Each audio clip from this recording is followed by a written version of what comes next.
Welcome to a New Paradigm of Education podcast. I'm your host, Monique Sayers, and I'm here today with another fellow co-author from our book, A New Paradigm of Education. His name is Anesh Daya.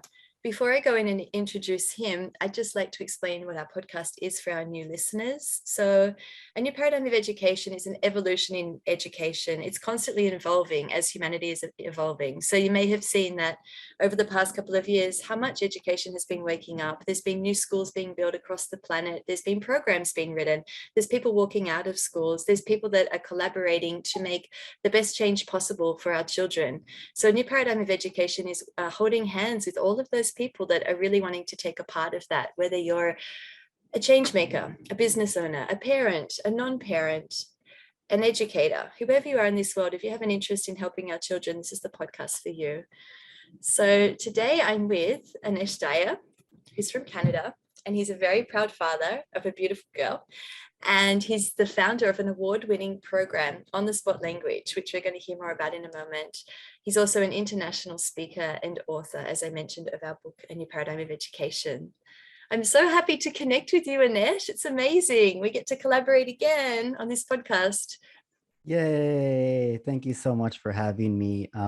It almost feels like I'm at home, if that makes sense. Totally. You know, if whatever we go out there and do whatever we're doing with all the authors, there's this place of grounding that we have with you, and this new paradigm of education book that was like, it always feels like home whenever I talk to you, because we've just gone through this journey and it's just starting, which is the exciting part. So thank you for welcoming me into your family and community. And I'm so grateful and honored to be here.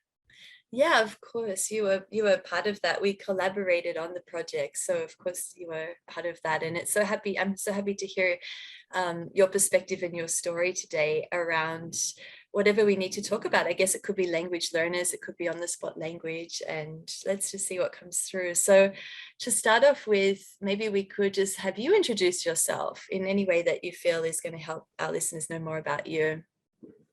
Sure. Number one, I'm a passionate learner, a language learning innovator, language enthusiast, world traveler, passionate father.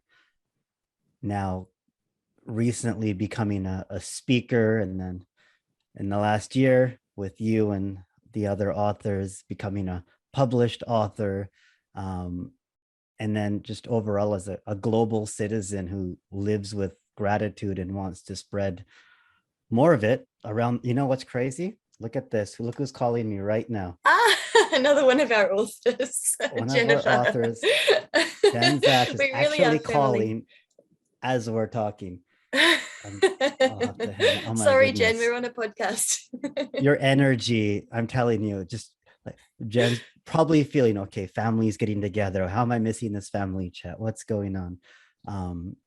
And I haven't spoken to her in a couple of months. So clearly us, doing that little meditation beforehand is bringing that energy and that frequency, and of like, we need to come back together here because it's almost been a year. So, and in that year, I know this is a mini introduction, but I've been learning more about myself and the evolution of myself and my program, which I'm excited to talk about, and how the conversation, this new paradigm of education, has just led to so many more conversations with so many other educators from around the world. And so deeply grateful for you for opening up this conversation that needs to be had and that we're having.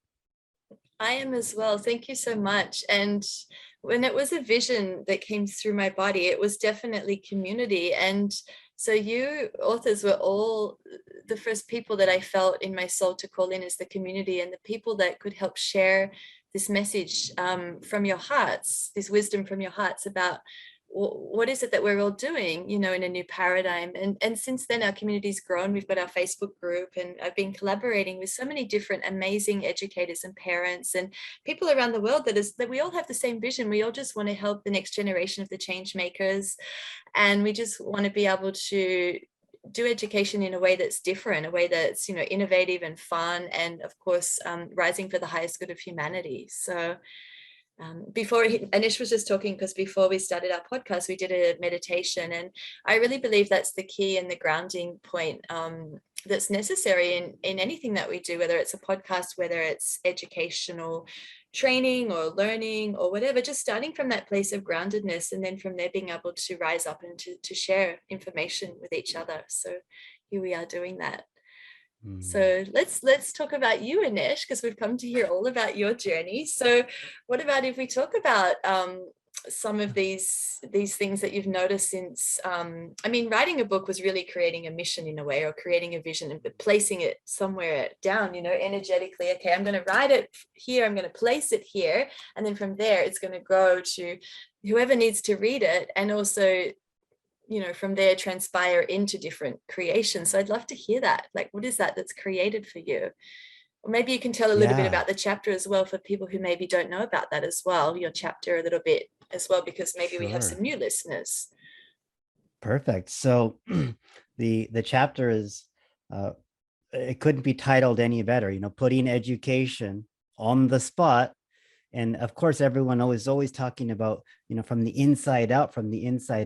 But given the nature of what my program is, and we're outside every day, you know, connecting with other human beings, strangers, and empowering our learners to gain confidence to speak outside, it really is from this outside in approach. And so, yes, we're outside, and we want students to, like you said, be grounded, but also, you know, get to know a little bit about themselves, of their intentions, of why am I learning English? What am I doing here? What am I trying to achieve beyond just learning English? You know, it's just a tool to build bridges and break barriers. And, you know, and this idea of failing forward, and you know, how do we develop some of these resilient learners, and learning through that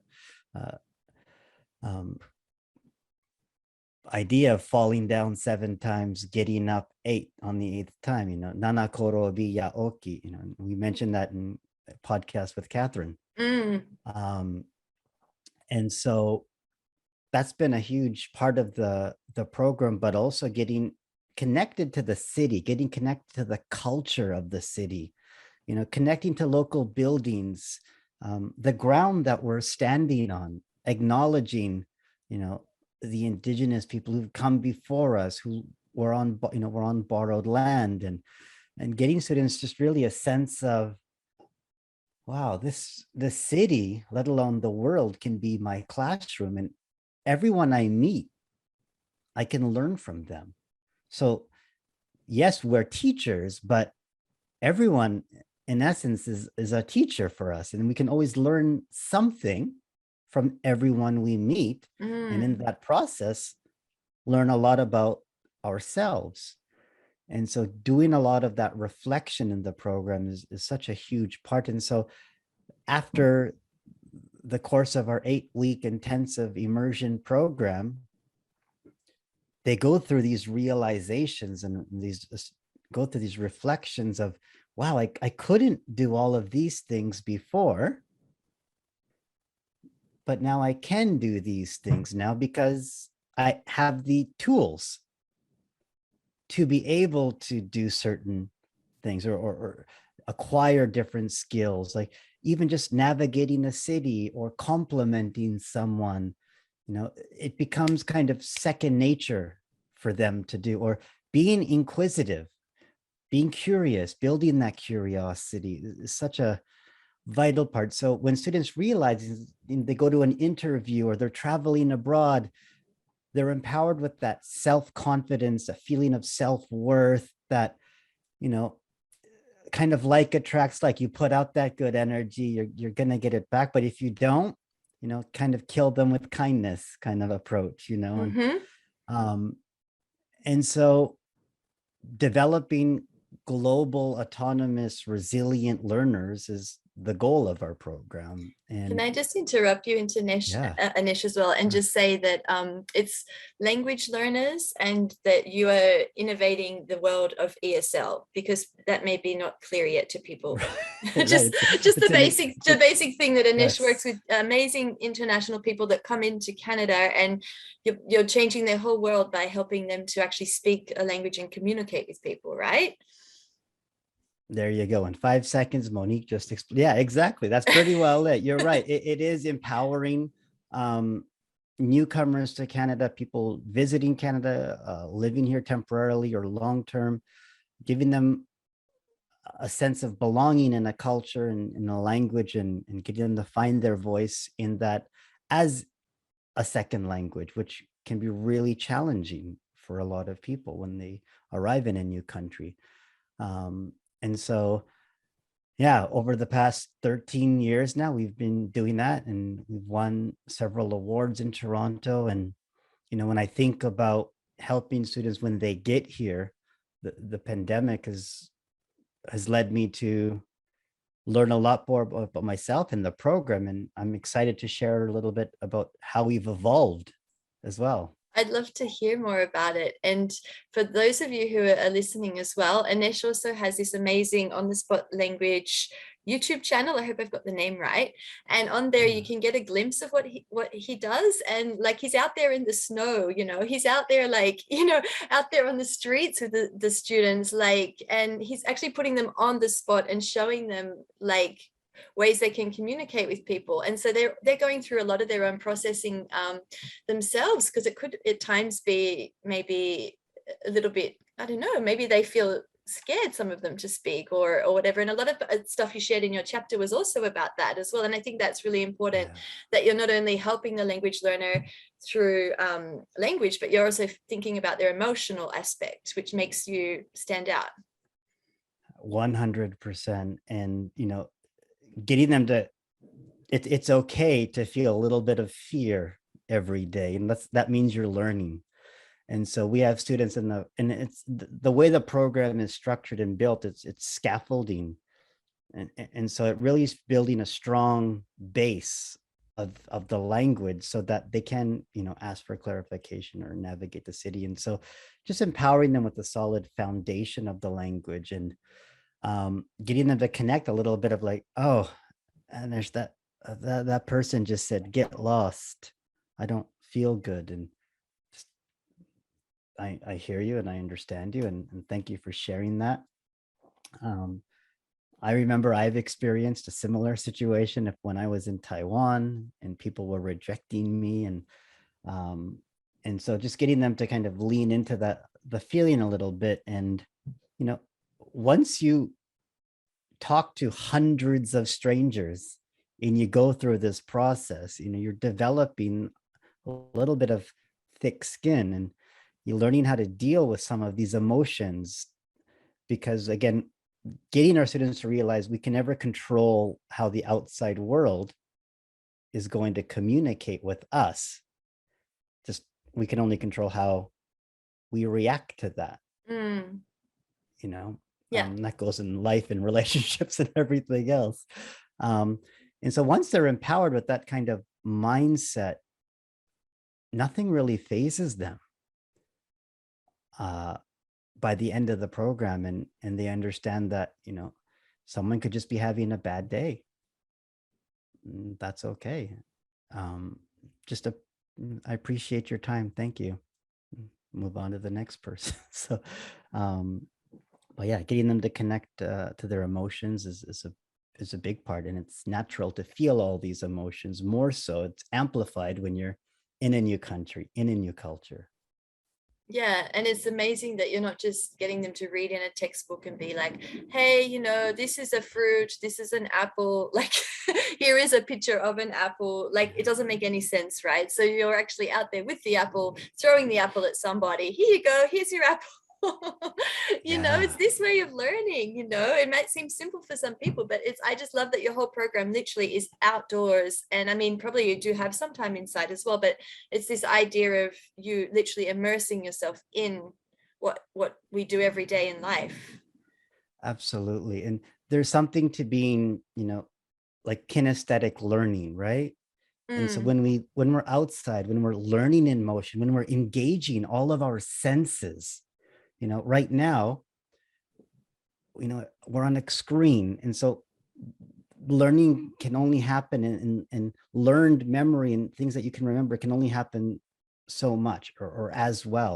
But when we're outside at a location, and a student is smelling little donuts we call Timbits from Tim Hortons, and they're like, we teach them the sentence, in terms of Timbits, how many come in a pack? And they're like, oh, you can mm. get 10, 20, 30, 40. In that case, could I get 10 assorted Timbits? And then they order it. We teach them the sentence, we practice it, they order it, then they're holding the box. So that language is now connected to, oh, this is what it means by a pack of 10. Then they Ah, open the box and they're like, oh, so this is what a Timbit smells like. Oh, look, they're all different kinds. Oh, this is what assorted means. good. So it's Yeah. almost reversal. And so they just learn tenna, 10 assorted Timbits. And And that then they sounds actually strange, learn right? what that Yeah. means afterwards, because we're building fluency. And, Yeah. Yeah. you know, in that case, could I get 10 assorted Timbits? What's 10 assorted? And what's 10? That you don't know what assorted means. But then they go, and then we make it a point after, like, oh, 10 different kinds of Timbits. Why is it bits? Because they're little bits of the donut. They're like, oh, right. And then they Mm, take a bite. And we say, how does it taste? Good. I go, really? How good? It's delicious. It's mouth-watering, or, it's to die for. There's, as they're eating, they're connecting their senses again, the smell, the sight, the sounds of the, so if they, 10 assorted Timbits, please. Oh, they're hearing someone else use the language. So, when you're given that holistic environment and surrounded by and engaging all of your senses, that learning is so, I have students, honestly, Monique, 10 years later, they still remember many of the sentences, most of the sentences we've taught, because they're taught in context. yes. And we do these things, we call them spot triggers. So it could be a specific name or specific uh, sight or sound that just triggers all of these sentences come flooding in. Awesome. And this is why we meet our students at different locations every single day, because there's a specific target skill we're learning, but and also a specific cultural, historical point to why we're meeting there. Everything has a reason. Mm. And so if I were to go to Sydney, or, go to Brisbane or Melbourne, you know, what if I were to go, what's your hometown city again? Well, I used to live near Or Sydney. So Sydney, you mean like the Harbour Bridge, like the sure. iconic place? So yeah. So the Harbor Bridge, maybe, is there a statue near there? The Opera House is Or not a statue, but it's a famous building next to the Harbour perfect. Bridge. So maybe you're meeting near the Opera House at a specific statue, or, a plaque that speaks to the history of, why is it an opera house? There's a concert there. But yeah, opera is singing. Or maybe, why is it's not a house, it's kind of a dome, but why is it called Opera House? And you could talk about that and get them a connection to, like, maybe the next time they think the word opera, Sydney Opera House, there's just Mm, that click. yeah. But then they could ask a stranger, I'm just curious, is this building named after anyone or anything? And they would ask a local. And they're like, I don't know. Let me check it out on my phone. Oh, it's because it originally was built for opera, concerts or something. I don't know, actually. Totally. I just had So it. I just wanted to say I just had this light bulb moment of when I was in Indonesia and I was an exchange student. And I know that you've done the similar thing when you went to Taiwan. And the way that I was learning, I remember going into my bedroom and looking at my pillow, and I was like, oh my gosh, I don't even know how to say pillow, but I need a pillowcase. And so I had to like look up how to say pillowcase. Then I had to walk and present it and say, can I have a pillowcase? And that was just, I still remember that because it was put into context. And so what I love about your program is, like, rather than us having having to fly to Indonesia to do that, which was brilliant, and I think it's an amazing way of learning a language, you're actually doing that in your hometown or other potential hometowns around the world. I think it's really amazing to be learning in that way. And that's a beautiful example. But imagine if you were empowered with the sentence that said, how do I say pillowcase in Indonesian? Mm-hmm. Like if you knew that sentence of how do I say in Yeah. right? Yeah. So, pillowcase, 打中文怎么说? So how do I say pillowcase in Mandarin? That's like the first sentence I learned, because I want to be able to ask in that language, like, oh, you want to know pillowcase? Oh, I can look that up, right? Yeah. So yeah, having that foundation is important. But yeah, absolutely. Learning language you need a pillow to survive. Absolutely. And a good one, at least. But then language to thrive in a new culture is the next step as we evolve through the program. So great example. Yeah, no, I just wanted to apply it to something that I have learned myself to make it, Love it. So now, since writing the book, and your program is in the book, and I love all the examples of all your students, like all the stories that you've shared, like they're real life stories, and they're just amazing to see. Like they're really inspiring to see what the students have been doing and everything like that. And so since then, you've said that you've had different changes that have come from the writing and the placement of that energy of that program into the book. Yeah, the book has given me an opportunity, and the pandemic itself has allowed me to step outside of my program, and really do my own outside in, reflection on myself and my program. Yeah. And sometimes you can only really get that clarity when you've stepped outside. And so it got me thinking, well, and which is why I ended up reaching out to a lot of previous students and just connecting with them and doing some online language coaching, and realizing that mental health was a big part of a lot of students who end up going back to their country, and how much support they need with just keeping up good routines and mental health routines, like you do, the meditation and the breath work, and daily gratitude, how we can build that into our daily lives, and doing that daily reflection, things that I was needing and to go through myself at the beginning of the pandemic, and even just while writing my chapter, doing that outside in approach to myself. And as I've been doing coaching hundreds of students over the pandemic, I've really come to realize that a lot of students need that post support after taking the program or going back to their country. And so developing a sense of community of support around that. And so can students connect and meet with each other, and can we have these monthly meetings? And so building community has been really important. And something else that has come out of the pandemic is, and this is what I just gave my talk or speech on, is, well, I've been able to do this here in Toronto, but how can I empower someone to do that in Sydney or in Vancouver or in their own city? A lot of these low paid, frustrated teachers, like, they have to hire themselves now and become entrepreneurs or edupreneurs. And so how can I be that catalyst moment to empower them with the program and the skills to be a on-the-spot language coach, but also run their own program in their city? And so that's been, developing a whole course of how do you do what you do and then share that with others is not an easy thing to do. Yeah. Um, so that's been a big revelation of developing that course, and that's going to be rolling out in the next couple of months, to show people the roadmap of how to make their city, their classroom. And we talked about this post learning.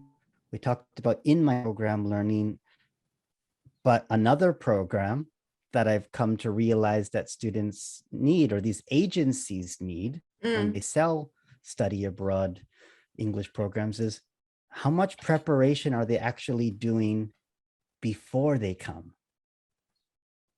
Yeah. You know, this pre-study abroad mentality of how much time could I save, even in my own program, if they had some good habits already developed before they got here?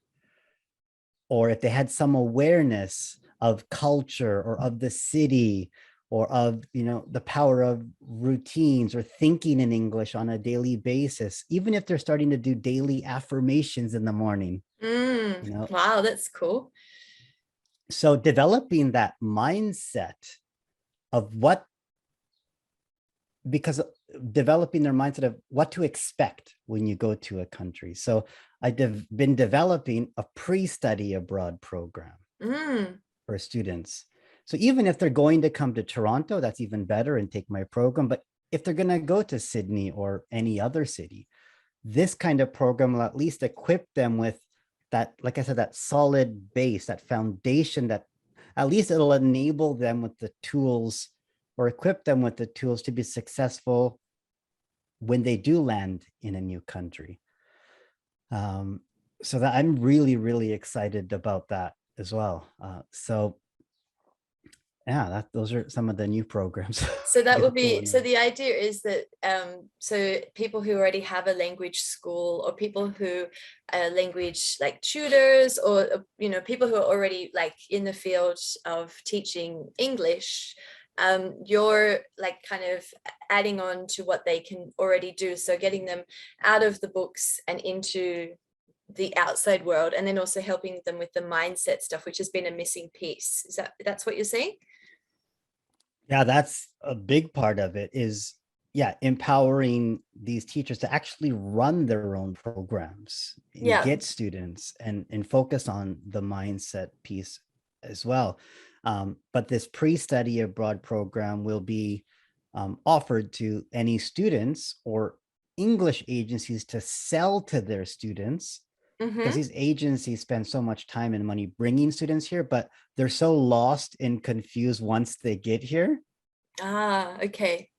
And so how much time and money could they save if they had a little bit of mindset language prep before coming to Canada? And so they're going to be videos and everything. So I'll be on the streets. So this is what, you know, the subway might look like, or, you know, this is what doing an affirmation sounds like. And here's some examples of other students doing it. And so students will, you know, start developing that attitude of gratitude, and the mindset, and really get that, even just asking for confirmations, like you said about the pillowcase. Can they even at least learn that sentence? How do I say in English? Or what exactly does pillowcase mean? Now, can they learn some of these basic sentences before they even get here, right? Totally. And I totally hear you on that and agree. Like, because I think having a prerequisite or a small basic level of a language is very helpful when you're arriving, because it's a very big hurdle to come into a country where you don't know, like where you know zero. Like my example of Indonesia was when I'd already been studying it at school, so I actually could build the sentence, I just didn't know the word pillowcase. So for me, the learning in that aspect was the word pillowcase, and every day there was a different aspect that I was kind of building upon from what I had before. But for example, here I live in Uruguay, and so Spanish was brand new to me, completely new. So I needed I needed to be able to know anything, like basic conversational stuff, to be able to get going. But luckily I have a family that's here, and I have a daughter that's bilingual, so I've been able to again immerse myself in learning language in this way. But yeah, just that your program would be helpful in that way for students that are starting out fresh as well. That's what I was meaning. Yeah, absolutely. Yeah. Yeah. Okay. Yeah, no, absolutely. Yeah. So my next question then is, so when you're talking about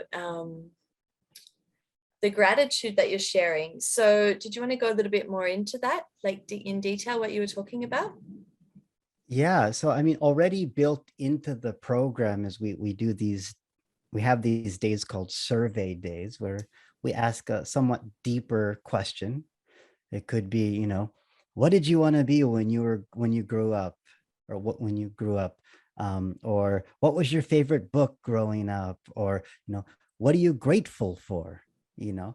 And so when we do daily gratitude as part of the program every day before class, like what are you grateful, it just gets them in that routine. And so this pre-study abroad program will also start that routine and get them to start thinking about daily gratitude and how to build that in to their lives. But in the program, when they get out and they hear from other people and all these people from different cultures and what gratitude means to them, they really get a good sense and just different perspectives through different lenses, of what gratitude means to different people, you know. Um, so we've gotten so many interesting, responses over the years when we do this, whether it be, oh, I'm grateful to breathe. It's that base. Okay, got it. They're like, breathe. Yeah, I'm fortunate to be living in a country where I can actually breathe fresh air. Not a lot of people have that. They're like, oh, right. And, gets them to think about, and I was like, naturally, I'm grateful for my family, or, I'm grateful for my parents who immigrated here and to give us the opportunities in life that they never had, or, it's fascinating, all the different kinds of answers. And some people are like, what do you mean by grateful? And then the students are stumped.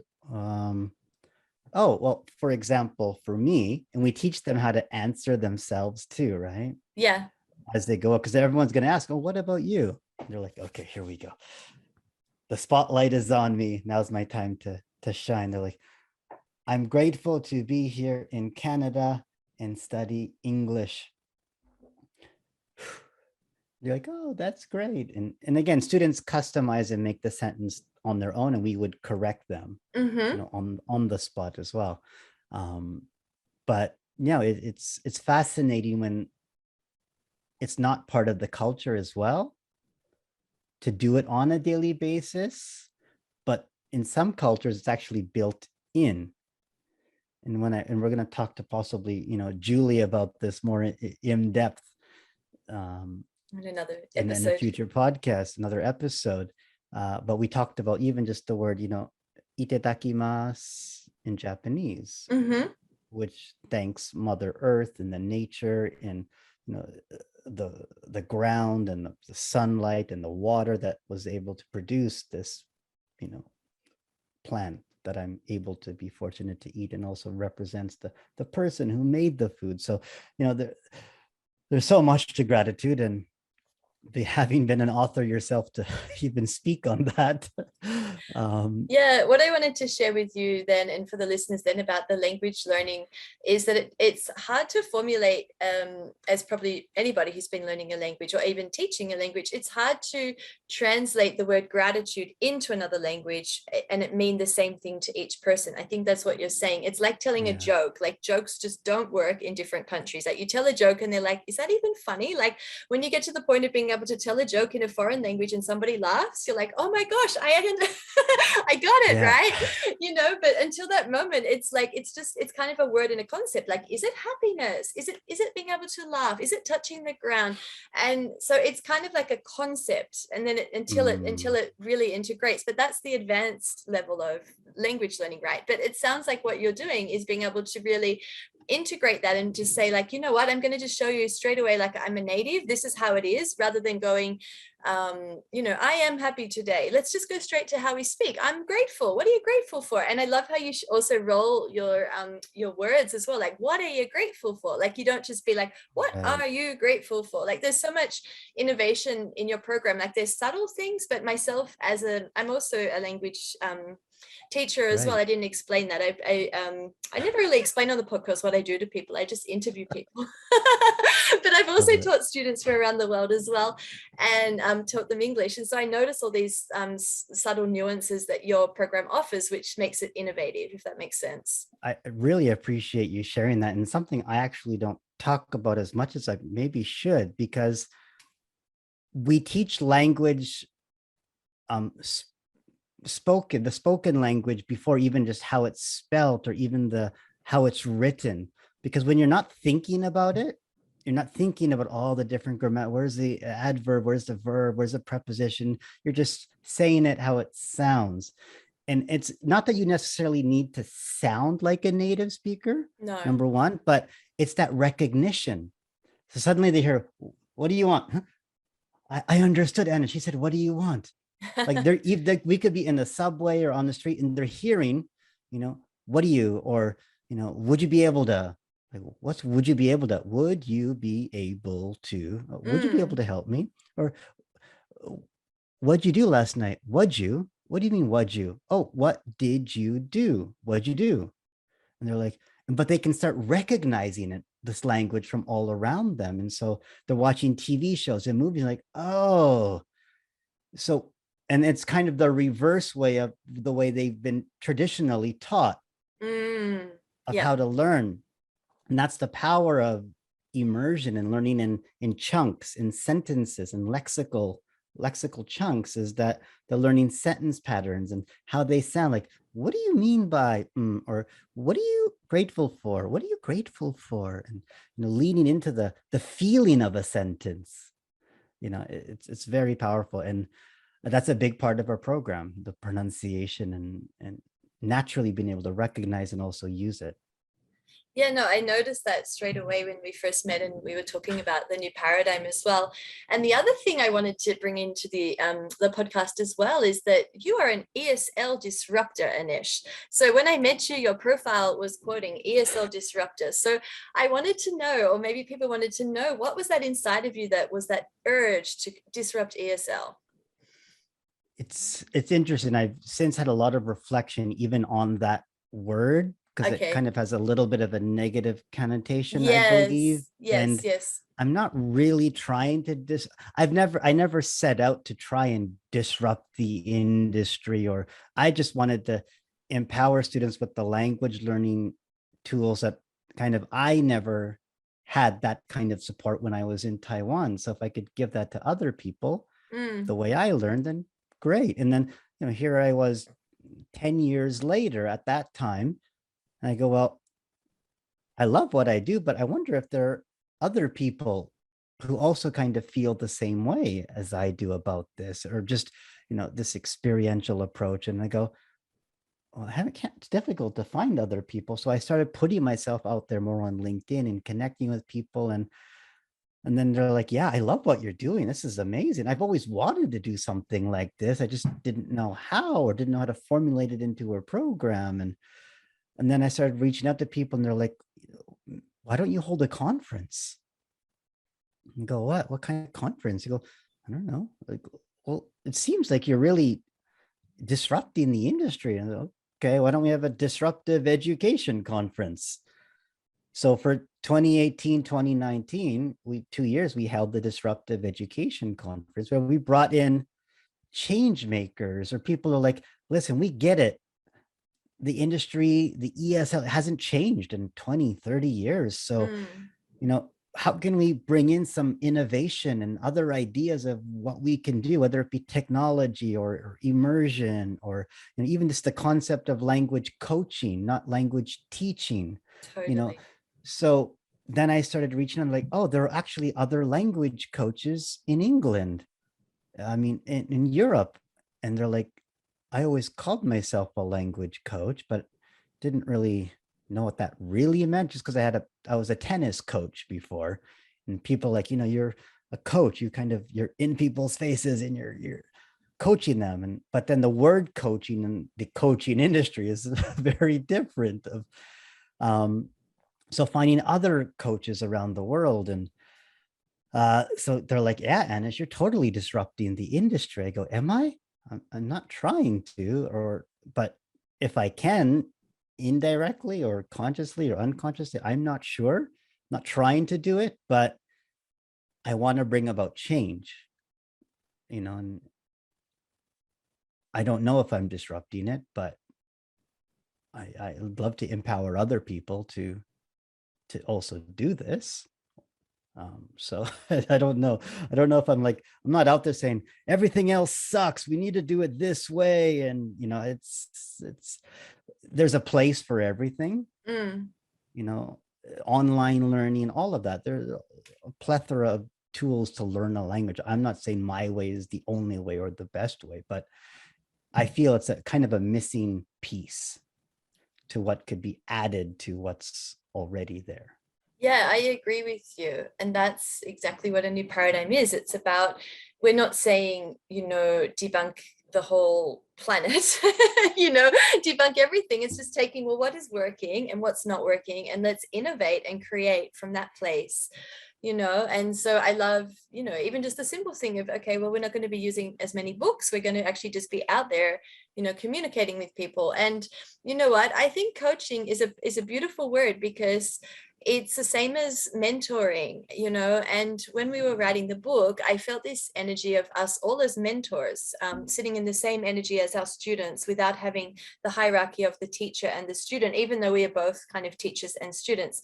It just feels like a more holistic word. And even though we have this big coaching industry out there, I think it does still relate, though. I think it's just about connection with people, being able to kind of connect deeper with your student, rather than just being like, here's my student, my job is to teach them English. Like, your job is to connect with that student, and you're actually bringing that out of the student, with your different programs, like your wisdom of like, okay, well, we need to go outside today, okay, well, we need to work on gratitude today. And because you've already been there yourself doing that, like when you were in Taiwan and you had to do it, like you know what it's Right. like. It's like, that's why I was referring to myself, like in Indonesia and Mm. in here in Uruguay, because I know what it feels like. I know what it feels like to arrive in a country and you're like, oh my gosh, what now?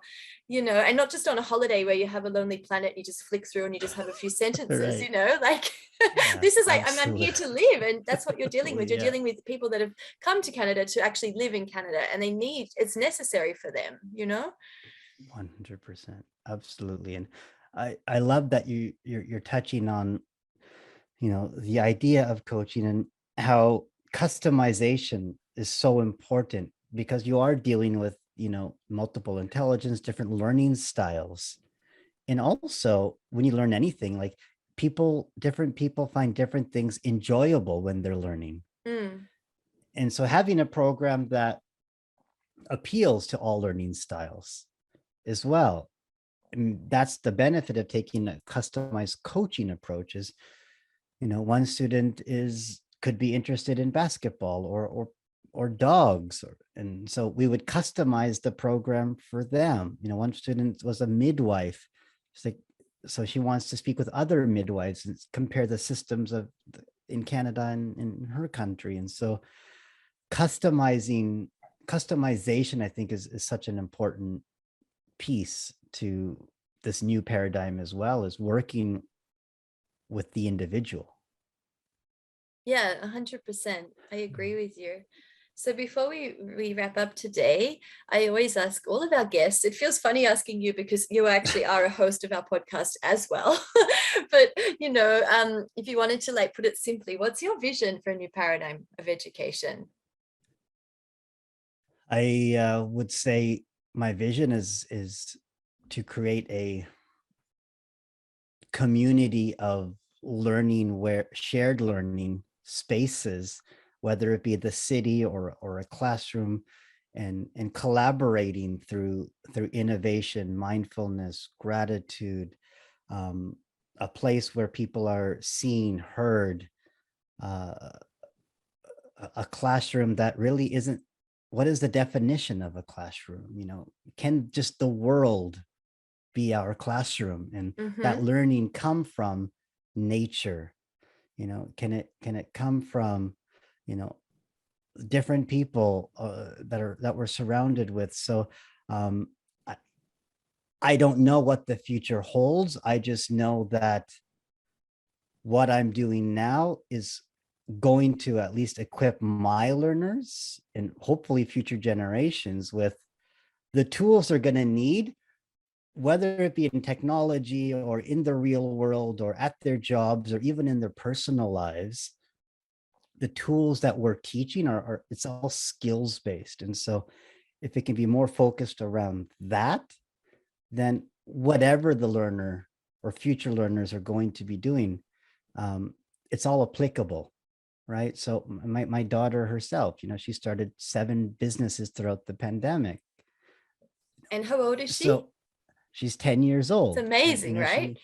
And she's an author of her own book. She's a published author. So, it's empowering them with like, oh, I can do this, or oh, I just need these tools or these skills to be able to do that. And anything is possible. And so, yeah, I mean, building that curiosity with the next generation. There's so much to it, but yeah, I think I just don't have a clear answer for that exactly. That's okay. Yet, You've covered so much. Yeah. And I love what you shared about your daughter. And that's so inspiring. And that is also what the world needs, is like, I think it's a reflection of you, because you've come from an entrepreneurial background. And so you've been able to kind of naturally maybe embed that doesn't sound like the right word, but encourage your daughter to be able to create and to innovate in these new types of ways that she wouldn't be getting if she just stayed inside the school. Like, you're actually bringing that into your home and, creating businesses at the age of 10. That's like remarkable, right? And does it come from her? Does she have like a little idea and then she's like, I want to do this? Like, how does it? So yeah, I thank you for asking that. So even just this, we had these Amazon boxes, and she started cutting it, and it's like, I feel like ice cream. So she just made her own ice cream stand out of these cardboard boxes. And then, I came back and she had cut holes and colored it and made her own beautiful ice cream stand. And she had all of her dolls lined up, about to take an order. And she developed a little, cash register and a place for tips and a place to wash these cones that she had made. And I was like, well, you know what would be awesome is let's invite friends and family over and they can order from you. And let's actually get, so on her 10th birthday, that was actually part of it. We actually got little, her favorite ice cream, little toppings, and she was able to, serve. And my buddy who owns an ice cream shop is like, let's have her actually serve people in real life. So bringing that cardboard box, now let's make it real world for her. And she's like, and he's like, we can make your own flavor. You can call it whatever you want, and she's like, oh yeah, this sounds amazing. And so again, bringing that concept, that idea that she had created here, but then what's the real world vision application of that? And can she do that? Absolutely. That her book called Comic of the ... book, she just drew it out. She storyboarded the whole story. It's like, I like my pictures, but how can we animate it or get it more beautiful? So I went on Fiverr, found some illustrators. We worked with illustrators back and forth with the colors and designs. Like, no, yes. And there you go. And she's like, well, how do we make it into a real book? Wow. Fortunately, through the process I'm currently going through with Monique, I've kind of learned how you can do that, and then did it. And now she can hand out books and sell those books. And so anything's possible. Totally. I love that so much. I think that's so inspiring for people to hear as well, like that, just to allow our children of the world to innovate and for us to be kind of curious with them, it's really beautiful. Thank you so much. So if people wanted to reach out to you, Anesh, how can they find you? Yeah, they can go to onthespotlanguage.com. Find us on all the platforms. I'm also developing a personal branding page, is aneshdaya.com as well, where I could be hired as a speaker or motivational speaker to any colleges or universities who want to inspire the next generation of language learners. And yeah, and that's it. It's amazing. I'm so happy to have connected with you in this format on the podcast together. And I hope that it's been very helpful to people. And if anybody's out there who is in the ESL world and needs some help from Anesh, I'm sure he'd be really happy to support you with some ideas or some innovation of what you can do, right? Absolutely. Even just frustrated teachers who are looking for new ways, or schools are like, we'd love to embed this kind of experiential language learning approach, 100% we're open to collaboration and working together. All right, awesome. I love it. Collaboration is definitely the key of the new paradigm. So thank you so much. And namaste to everybody who's joining us here on our podcast. And I'd love to offer you to connect in our group, A New Paradigm of Education. We are a bunch of amazing educators and parents and people who just want to help the children. And we have lots of different ideas going on in there as well. So you can catch us in there. Thank you, everybody, for tuning in.